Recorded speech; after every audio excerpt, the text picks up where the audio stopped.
Hello, everyone. We are inviting you to the talk of Keith Barry, who is here with me. And we will meet after the talk again for a discussion. The talk will be about 30 minutes, and the title of the talk is Communicating Crisis, the Potent Symbols of COVID-19.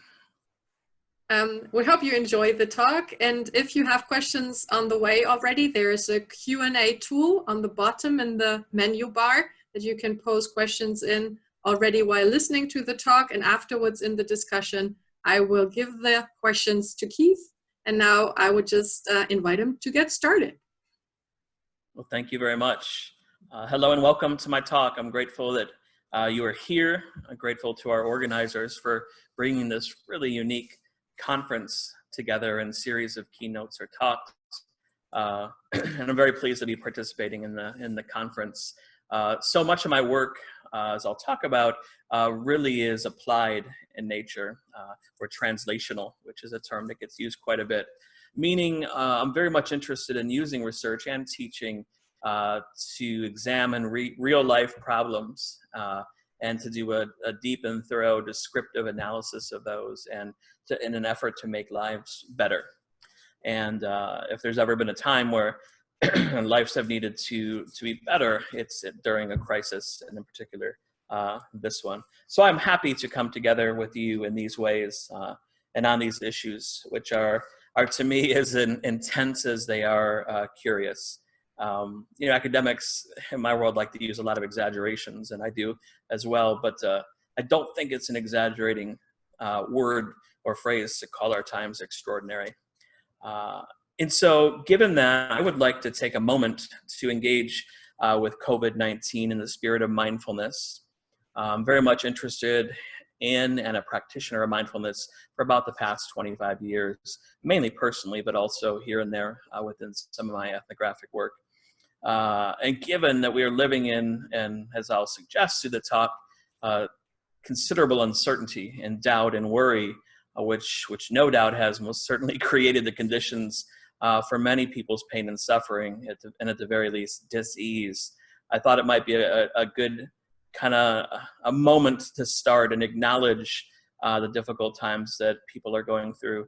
And as academics, many of us lead pretty advantaged, privileged lives. And so I know, at least speaking for myself, there must be so many people in worser cases, and they are on my mind. So in the spirit of metta, or loving kindness meditation, which is common with the agnostic Buddhist tradition, may I, you, and we all be filled with loving kindness.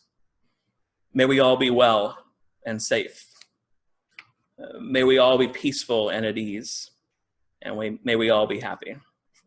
I am mindful in this moment of the real and material ways in which crises impact lives, and visible and sometimes, or maybe more, invisible ways. And some people's lives more than others, to some people's benefits and other people's expenses. And so with that in mind, here is to looking at the crisis with the eyes and hearts of compassion and social justice more generally. Excuse me. And so one curious thing about COVID-19, which I was just talking with Meike about as we were getting ready to do the Zoom, and attempting to analyze COVID-19, is the fact that it's still ongoing, and perhaps it has only just begun. Where do we begin, given that?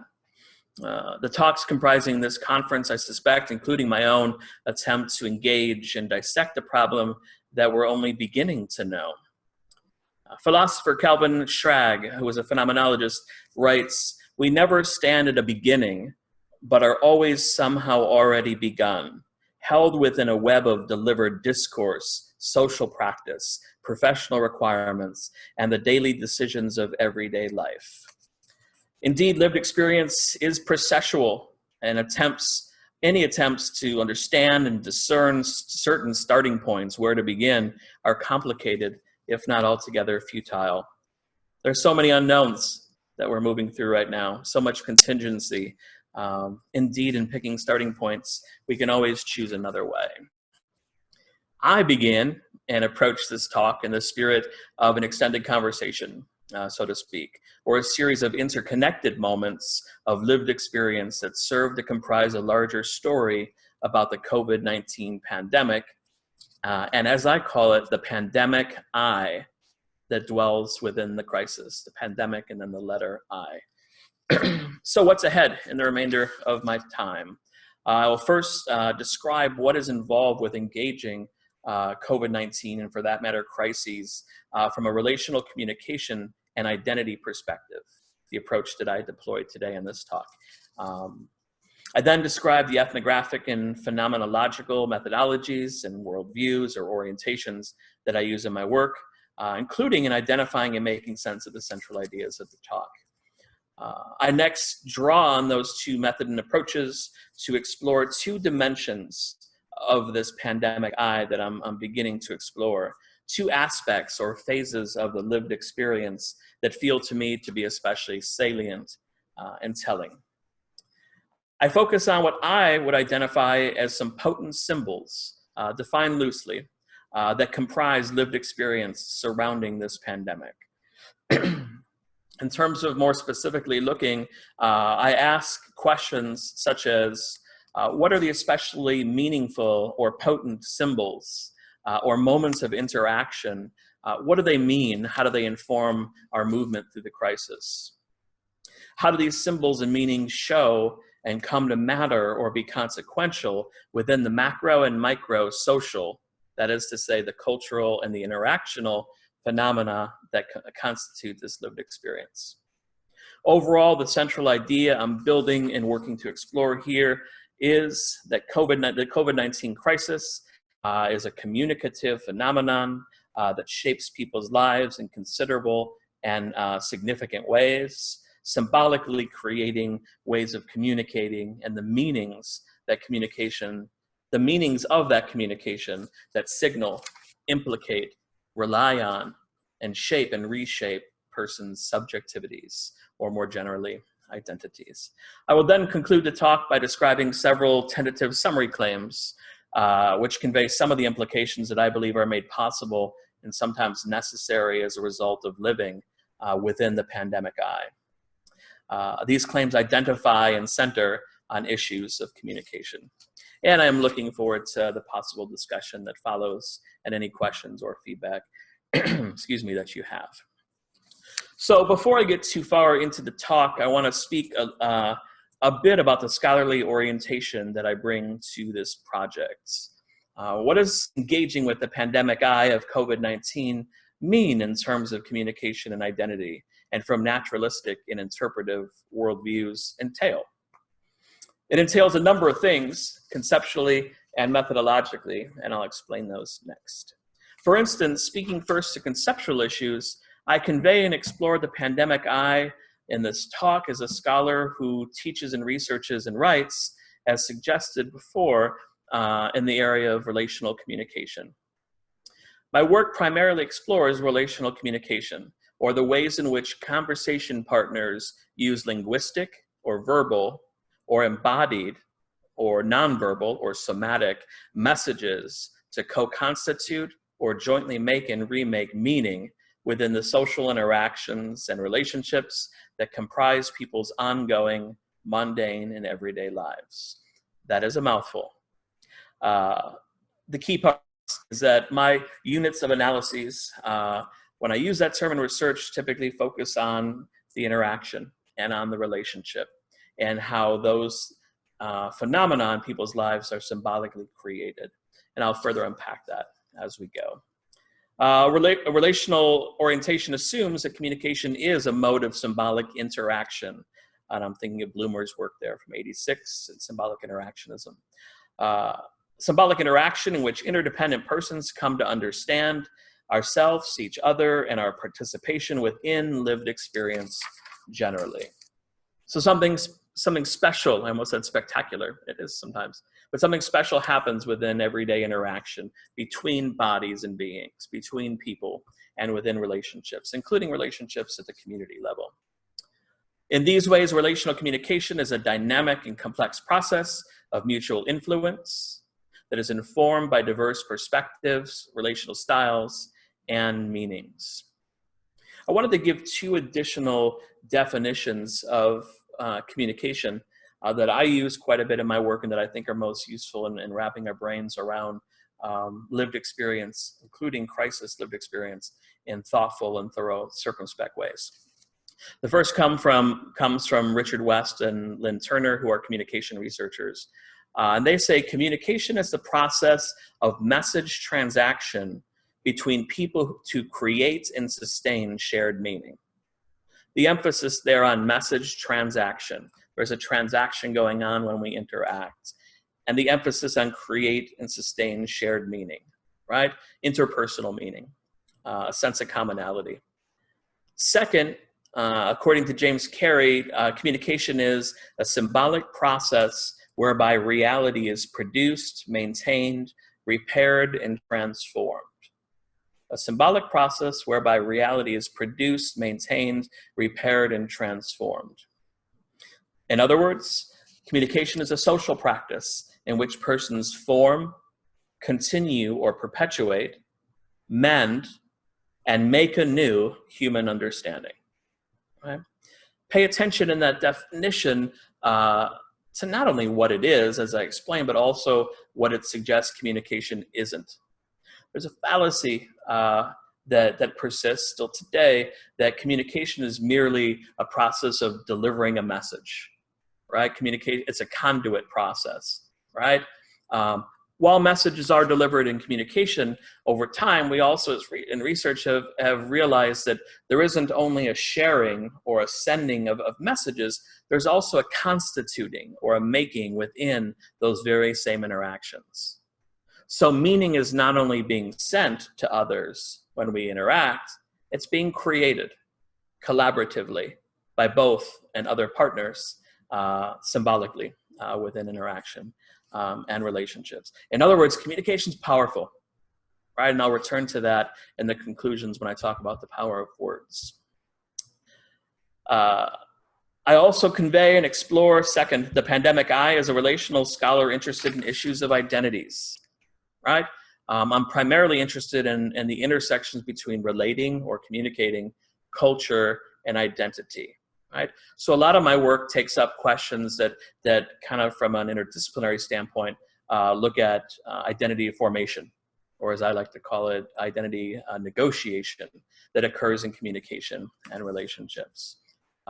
Identity scholars of relational communication are interested in the ways that our identities inform how we communicate, right? How they shape what we say or don't say. Identity scholars of communication also are interested in the ways in which the actual process of communicating shapes and reshapes people's identities. In other words, how identity formation is enacted communicatively or discursively, performatively, right? So what happens to people within interaction? What happens to our identities? Particularly those identities of difference would seem to give me pause in terms of how we, what is to make of those different identities within interaction. So communication, communication formation of identity is a social process, right? While genetics and biology certainly form who we are and who we're not, a relational approach that I use primarily focuses on identity as an inherently social process that is ongoing and fluid and not static or fixed, right? Indeed, identities are subject to be as dynamic and complex and at times complicated as the very lived experience in which we constitute them. If we were in class, this would be a moment to ask if there's any questions. But I look forward to that discussion again. Next, speaking on methodological issues, I convey and explore the pandemic I first as a phenomenologist, someone who deploys a phenomenological worldview or philosophical worldview in my research. What is phenomenology? How do you spell it? It's a big one. But phenomenology is at the very least the study of lived experience, right? The study of appearances, how things appear to human beings. Engaging phenomenology entails using heavy and circumspect description and operating from the assumption that people discern or use human understanding from the unique vantage point of our lived experience, right? So founded by Edmund Husserl, phenomenology over time ended up debunking the split between the subject and the object of research that aligns itself with the objective ideal, or the ideal of objectivity, to say people are constituting understanding of their worlds as a result of what we've lived, right? We do it through the unique vantage point of our lived experience. So people interpret and understand lived experience intersubjectively. Thus, this process is contingent and subject to multiple interpretations. And the near and far enemy of phenomenology are dogmatism and certainty. Also, as an ethnographer and autoethnographer, I'm interested in the ways in which fieldwork and introspection and reflexivity shape crisis realities and the ways we communicate them. So let me break that down very briefly. As an ethnographer, I'm interested in people's collaborative production, interpretation, usage, and evaluation of culture and cultural lives. I take this joint engagement with culture to be a fundamentally symbolic and communicative process. In other words, and here's the key, culture is first locatable or discernible in communication. We can identify it, dig into it, study it as it is used in communication. And two, culture is constructed through or within communication. People build systems of culture communicatively, socially, right? Or as Edward T. Hall said in 1959, culture is communication and communication is culture. Thus, culture is more than a matter of genetics and biology, also, or something to which someone claims membership. Instead, culture is also a discursive accomplishment. Culture is a resource, right? We draw on it. I've conducted informal fieldwork since we first received the invitation to participate in these talks and this conference, very much informal because it's hard to do anything with terrible depth of focus in times of absolute craziness. But I summons my inner nerd and began to try and work through the crisis and make sense of it by actually studying it a bit. So the invitation came at a very welcome time. Just paying attention to how people were living, how they were communicating about the crisis. This entailed not only talking with others, but listening to what others were saying and what they weren't saying, whether it comes from strangers, elected officials, as we'll hear in a little bit, or close companions or partners, right? How are people communicating about the issue? What are the meanings of such communication? And what are the related implications? As I always say, if you think of interpersonal conflict, right, which is an area of study in my research program, when we think about conflict and disagreements that happen, it's not surprising if the conversation partners only stop at the level of what was said and not said and how it was embodied, foregoing the wisdom that can come in looking at what the interaction meant to each partner, right? So I take a moment to unpack that a bit just to really stress and underscore the importance of meaning, of understanding as linked to communication. Moving on, as an autoethnographer, I have also focused considerably on my own lived experience with COVID-19 and living the pandemic eye, and have worked to emphasize the creative and experimental uses of form and representation that were indicated in the call for the conference. And as an ethnographer, that meant working with form and representation, and evocative and thick description and writing. A great deal of my work is autoethnographic and meta-autoethnographic. It's a fascinating area of study to me. And so if you wonder, how does someone engage with this autoethnographically, I start with questions, right? I start with my own lived experience first and foremost, not only as an autoethnographer, but as a phenomenologist who does autoethnography and ethnography. Lived experience is essential, and mine is essential. And so I asked myself, what stories have I lived with respect to this crisis, now or before, directly or indirectly related? What do current and past experiences with or stories on this crisis or other crises demonstrate about the phenomenon? How might my story create the conditions for resonance with other people's stories? In other words, when we engage stories autoethnographically, we engage the self stories at the service of something bigger, always, right? Good autoethnography is reflexively, subjective and engages with stories for the higher social value. Here, it would be engaging in those stories to see about how crises work as focused on COVID-19, how that affects people's lives, the meaning that's created, and in terms of a critical approach to whose benefit and at whose expense, right? And so moving on, as an autoethnographer looking at COVID, I write in ways that aim to create an open and welcome space for issues of hardship, pain, and suffering, and the study of topics and issues that might typically be overlooked by mainstream research. And I look at them as through the relational orientation too. So it's relational stories and identity stories. This means orienting to reflexive life writing with bell hooks as, quote, the healing place where I could collect the bits and pieces, where I can put them together again. It was the sanctuary, life writing, the safe place, right? So autoethnography creates this space.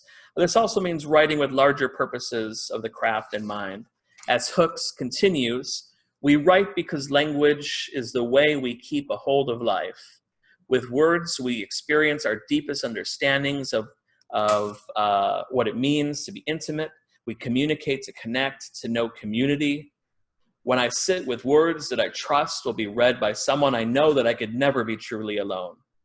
There is always someone who waits for words, eager to embrace them and hold them close, right? Autoethnographers write because we know there are other writers or people out there who may find that one story resonates with theirs, thus conveying the conditions for others, if you will, to hook their story onto the writers or the performers, and in doing so to realize that they are part of a community of people working through a similar crisis and potentially suffering and struggling. If you're curious, autoethnographers commonly engage with ethnography and fieldwork practices to supplement and enrich our own autoethnographic stories, right? It is rarely ever, if ever, just about the autoethnographers ourselves. In these ways, overall, autoethnography entails a turn inward, introspection, reflexivity, memory work, and through ethnography, outward, the external look to culture, engaging texts or others via interviews, thick description, and situated, local, or particularized ways of knowing, right? Good autoethnographers, I often hear ultimately say the autoethnography is story writing practices that provide readers or audiences to stage performances with something new.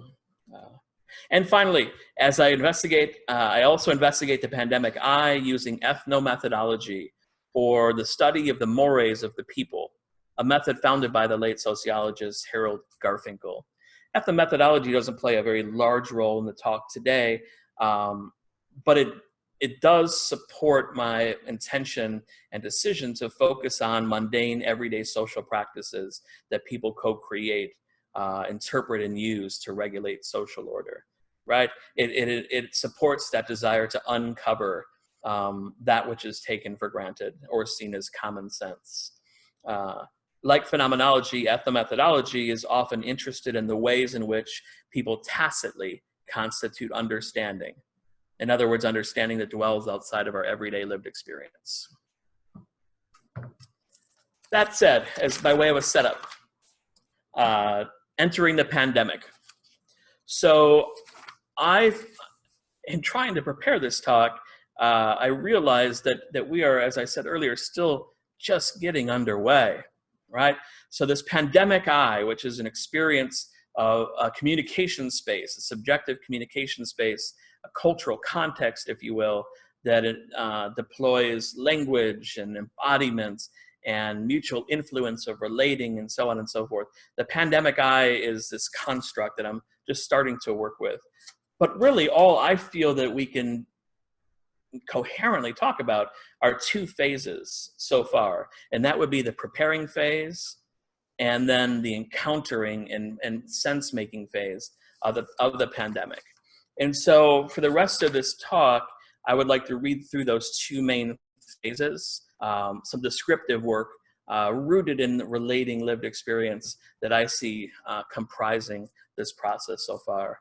And once done with these two phases, I will then end the talk with a number of tentative summary claims that I think expand on these descriptive insights. So preparing. Performing within the preparing phase of the pandemic I entails social practices of noticing the behaviors of others and ourselves, counting and discounting the innumerous media stories that differently foretell danger and even more tangible acts of getting ready and steadying oneself as best as possible. The pandemic has involved my observing and processing disparate accounts of what to expect and what's at stake with the COVID crisis. The accounts and the related level of concern varied in terms of who communicated them. For instance, from the sitting president of the United States, a leader who has never not been embroidered in scandal, ghosting, and narcissism, I hear an ongoing and changing smattering of contradictory things. I hear the virus is a Democratic hoax aimed to disrupt the upcoming 2020 presidential election. I then hear it's just like the flu, that US will have it beat in no time, and that there's nothing to worry about. That same president soon after announces that he believes it's worth trying to cure the virus by injecting bleach cleaner into human beings' bodies. These messages comprise only a partial smattering, as I said, of Trump's involvement. They are uttered by a sitting president. However, given the fraught nature of his administration and the immoral business and government practices Trump has enacted and legislated to date, those have been demonstrated through bipartisan examination, I take his messages as ideas not to be trusted, self-serving, and plausibly dangerous. They only mean negative things. They only mean negative things to me, and Trump's record has created the conditions that have made such an interpretation possible and necessary. And the emphasis there is they only mean negative things to me, not only to me. His record keeps me, and I suspect people like me, doubting pretty much anything he says. The response in preparing feels appropriate and earned, considering how he's lived and who he's been, unapologetically. Yet, unfortunately, such doubt keeps me from believing that anything he utters is truthful or helpful, even the stuff that might actually have merit. Getting ready via Trump's leadership means living with disbelief and horror in the current moment and concerning what it forebodes in terms of when the virus will actually hit. It means preparing in ways that, although they pertain to current and future moments, also conjure up memories of his 2016 election in the United States and the incremental dismantling of democracy that his administration has enacted. This preparation situates the pandemic I as a space of terror and anger, tension and anger, terror perhaps. In these historical ways, getting ready in this phase means recognizing how one's body becomes tense and tight around him, how my eyebrows are more furrowed than ever, and my mind consistently racing as a result of the messages he sends or doesn't. Preparing for the pandemic I also means coming to terms with the knotty nature to interpersonal relationships. And I'm thinking of the work in that great little book from the late psychiatrist, R.D. Laing, called Knots. People's relationships are interconnected, overlapping, and knotty. Sometimes boundaries are ambiguous or less visible as a result of the knots we embody and occupy and use in our relating. Concerning the virus, navigating the pandemic I means attempting to reconcile other people's past and current supported Trump, in spite of his demonstrated incompetence. It means seeing some friends and family continue to support him. Yet pleasantly so, it also entails seeing some who previously supported him express their inability to do so any longer, based on how he's engaged with COVID-19. Those are my favorite moments. And I return to the imported relationships below. Contrasting the presidential influence on the pandemic eye is the information that Trump's task force assembled to help confront the virus shares on a regular basis, and for a while, pardon me, I'm going to restart that. Contrasting the president's influence on the pandemic eye is the information that Trump's task force assembles to help confront the virus and that they share on a regular basis. The two lead physicians, Fauci and Birx, are tied to and influenced by Trump, yes. Yet at the same time, they usually offer contrasting, more grounding reasons right in front of his face. They speak in measured ways, informed by empirical research. They tone down, clean up, and sometimes altogether negate Trump's rhetoric. They are from time to time corrected by Trump, perhaps when the ideas they share contrast his too much. That is, perhaps when they appear to the public to be more presidential, or at least more human, than he. Overall, preparing through Trump and his task force means coming to terms with the inevitability that we are not receiving all of the information, and at the very least, the most precise research-grounded ideas. Trump's rhetorical engagement of the pandemic, where are we?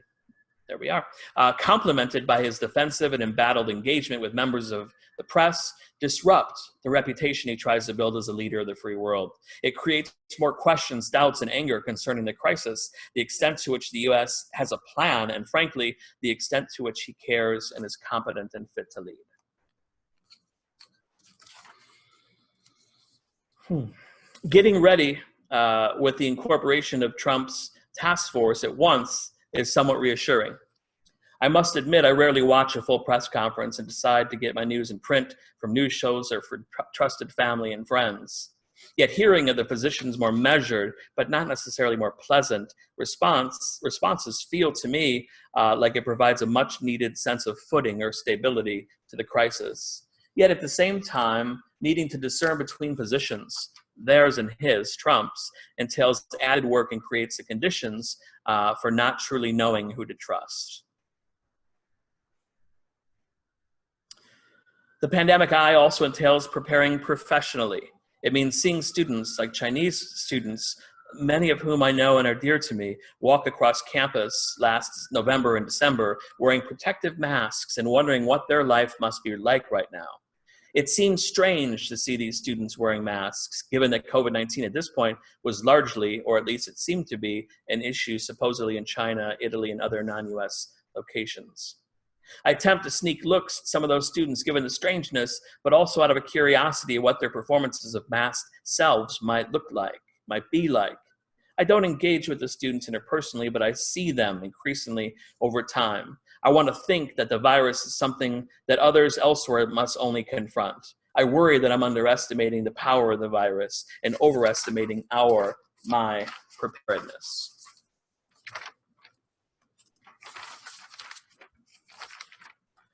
Preparing professionally entails opening oneself to the organizational structure and efforts of the institution where I work. It means being vulnerable to plans, to consistent messages, to words like being ready, safe, and informed, being on top of things proactively. It means an end to all normal preparing for viruses when you think about how to transition to remote instruction. I'm jumping ahead. Preparing for the pandemic eye also entails securing the necessary supplies to stay well during the pandemic. This is arguably nowhere more visible and meaningful than in the relational context of the grocery store or the process of shopping for food or other supplies. Personally, I've lived through my share of hectic times in grocery stores. That's involved living for years in northern Minnesota and in Tampa, which has hurricane scares and realities on a routine basis. Preparing for Corona means something bigger, needing to stock up on staple goods, toilet paper, water, antibacterial soap, cleaner, etc., which serve as additional related potent symbols. But it also means that people hoard for these symbols on a regular basis. Jumping ahead to the second phase of encountering and processing, which, much like the preparing phase, include a series of descriptive moments, experiences involved with relating to the virus, relating to the others through the virus, and some of the meaningfulness of that relating. So what are the ways that are involved with encountering and processing? Phenomenologically speaking, folks will engage with the pandemic from their lived experience, and it is expected to be a unique relating. My particular one, the ways that I meet the virus, including ways that relate to the everyday dealing of the virus and its existential overtones and undertones, keep me pretty busy in that processing. For instance, I encounter the virus at deeply personal and phenomenological levels. As a 49-year-old gay man, I know intimately about the dynamic and life-threatening nature of a virus. I am a HIV negative man who has survived the HIV/AIDS epidemic to date and who knows fully well about the fear and panic of catching a virus and succumbing to a pandemic. AIDS kept me from coming out of the closet at an earlier age. I came out at 25, which by today's standards is ancient. Fearing that others knowing I'm gay and my accepting that I was gay would necessarily mean that I was destined to succumb to the disease. If I wasn't out, I wouldn't have to worry about catching it and dying. In addition, AIDS panic kept me from living a comfortable and consistent sex life, as I feared and was certain that even the most benign of intimate acts at the time, kissing another man even, would necessarily lead me to getting it. Early on, we know so very little about HIV/AIDS except that it was deadly. The unknowns there at times were incapacitating. HIV/AIDS was a crisis that snuffed out so many lives. I didn't want to die, but feared that I would as a result of the crisis and what we knew and believed about it. This is all to say, I feel like I have met Corona before, albeit wearing different drag, but not being any less intimidating. One more piece on HIV/AIDS, and then I will jump to conclusions. Similarly, I encounter or meet the coronavirus or COVID-19 with an inherent and fairly strong distrust of politicians and government leaders, especially those who publicly work against my desire to live the best life that I can and as I choose. And perhaps you have already inferred that from my talk to this moment. It is widely known today that in the 1980s, the then President Ronald Reagan of the United States refused to even mention HIV/AIDS, given its ties to the gay community. Reagan's silence resulted in the unnecessary death of tens of thousands of people across several years, largely gay men, or men having sex with other men, regardless of how they self-identify. As a gay man, I know what it is like to be forgotten or overlooked, set aside or ignored on the margins to benefit those persons who live with the privilege in the center. Meeting Corona through Reagan and HIV/AIDS enables me not to be shocked or discarded when forgotten by one's government, much like is happening today in particular ways with Donald Trump. In the rest of the talk and paper, I go even deeper into the experiential world, the hermeneutic world, if you will, of linking the engagement of this crisis and linking it historically to the engagement of HIV/AIDS. And I go into much greater detail about what that relational process was like. I also talk about encountering COVID-19 and making sense of it in the ways that we related and the ways we adjusted our teaching. And we moved to remote instruction and the universities are completely closed. And so I talk about what that's like and in particular, the idea of teaching failure, right? What is failure? And I queer that term a bit or disrupt it, try to trouble what failure means in these type of situations and talk about a whole number of things as rooted in my relational practices of backing off of a large amount of our work and deadlines with students so as to keep them and us well. So for me, teaching failure in the teaching context is just a very significant space of action, of communication, of communicating crisis, of reality building, which is as fascinating as it is troubling And I fear that it would require me a full 90-minute talk, God help us, to fully begin to unpack that of what we know so far. So I would like to close, and then before moving to discussion and any questions and answers session, by talking about a number of conclusions that I draw from these ethnographic, autoethnographic, ethnomethodological descriptions, right? From an ethnomethodological standpoint, those descriptions can stand alone and can spark insights on how people organize social order on their own. But I also think there's room to thematize some conclusions. So first, exploring the pandemic I in these initial ways entails stressing and underscoring the ways in which communication, following the Carey definition, is a symbolic process whereby reality is produced, maintained, repaired, and transformed. There's a common myth related to language and words and communication. That area is considered soft skills, business training, and B, that people tend to over-exaggerate meaning, or they read into words, or they're comprised of fake news, and so we shouldn't wordsmith communication. Such perspectives, though, on verbal messages dangerously underplay the meaning-making process that is inherent in all communication, including communication within crises. There's a wonderful phrase that gets at the heart of bullying research, which is a primary area of my research, that says that words hurt, right? Words hurt, but they also define people, and words evaluate people, and words organize people based on hierarchy, right? And so words matter. 2, living the pandemic I also entails coming to terms with the inevitability that people are relational beings. Thus, the pandemic I that I'm exploring is rarely, if ever, not also a pandemic we. Indeed, as Calvin Schrag writes, no I is an island entire of itself. Every subject is a piece of the continent of other subjects, a part of the main of intersubjectivity. Right? The intersubjective nature of COVID-19 shows itself by elected officials performing ineptly or well on the job, and in doing so, shaping the lives of constituents. Physicians comprising a presidential task force who at once make him look good and bad, intersubjective. Shoppers buying more than they need to feel safe and well-stocked, all the while creating droughts. As Ken Gergen writes, my hope is to demonstrate, this is in his book, Relational Being, that virtually all intelligible action is born, sustained, and or extinguished within the ongoing process of relationship. From this standpoint, there is no isolated self or fully private self. Rather, we exist in a world of co-constitution. We are always emerging from relationship. We cannot step out of relationship. Even in our most private moments, we are never alone.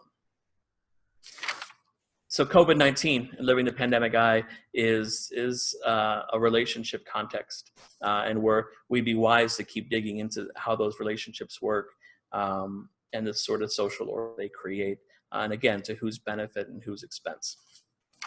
Third, 2 more. Living the pandemic I means confronting, working, and living through and surviving uncertainty. The unknowns that inform the current virus are considerable, and not knowing, for instance, the best practices for being safe, caring for others, and teaching and learning situates those who are trying to survive the pandemic in a process of trying to secure footing within ongoing groundlessness. In addition, uncertainty dwells at the heart of much of the research done by communication scholars, especially relational scholars. Managing uncertainty is a key to the communicating well, including communicating in crisis.